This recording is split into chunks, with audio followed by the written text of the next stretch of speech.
basically, in verse 2, it says that the dragon gave him power and great authority. So this man gets from Satan, this Antichrist, false authority. Then it says,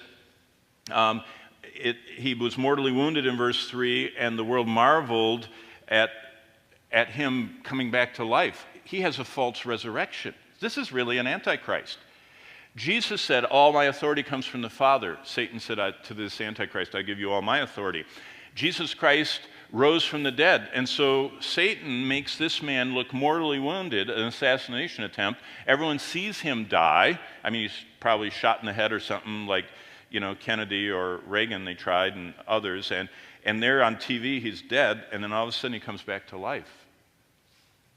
See the benefit of Facebook Live, and television? The whole world, it says, sees this. So it looks like in verse 18, he offers a false citizenship.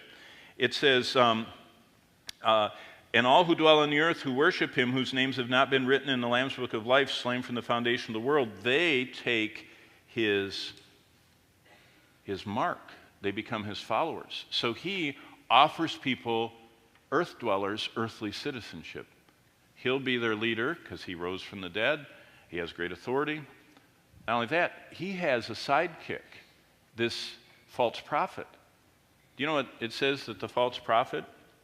Verse 13, he performs great signs so that he even makes fire come down from heaven to the earth in the sight of men.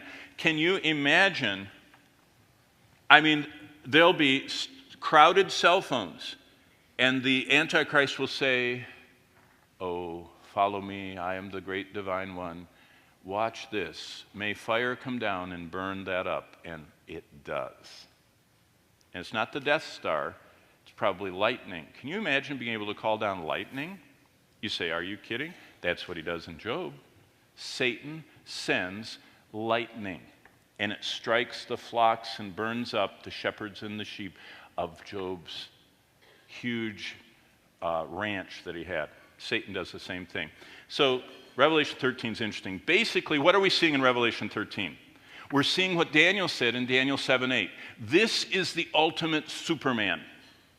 This person has the most powerful being ever created in the universe indwelling them, and they can do supernatural things.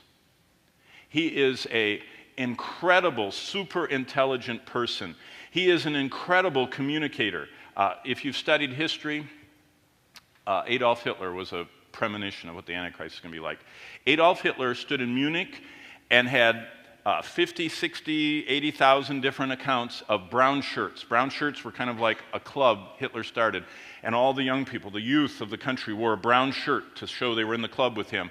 And he spoke in Munich Stadium to them, and he spoke for hour after hour. And the news people that took pictures of it, the films that are taken, and those that reported were there, they said that his face was contorted, Hitler's, and that he spit, and spit was running down his face. And they said his eyes were wide, and his hair was just like this. I mean, he sounded like he was crazy, the descriptions.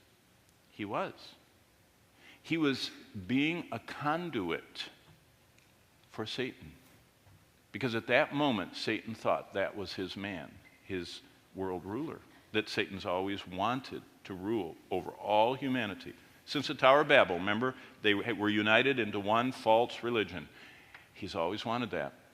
Hitler mesmerized people. He was a super communicator. Despite the spitting and the messy hair, it said that those students stood and it started raining, and they never moved.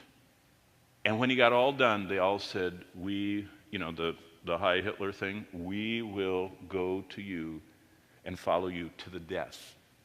And you know what historians think? Most of them did. You know how many troops Hitler slaughtered against the Russians, in all of his campaigns, and finally against the Allies?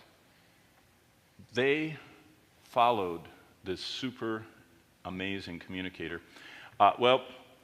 The person of the Antichrist is described from 12:17 to 13:2. Basically, he focuses on being in place of Christ, not against. It's almost like marginalizing someone. You don't really attack him, you just kind of push him to the side and everyone forgets about him. That's what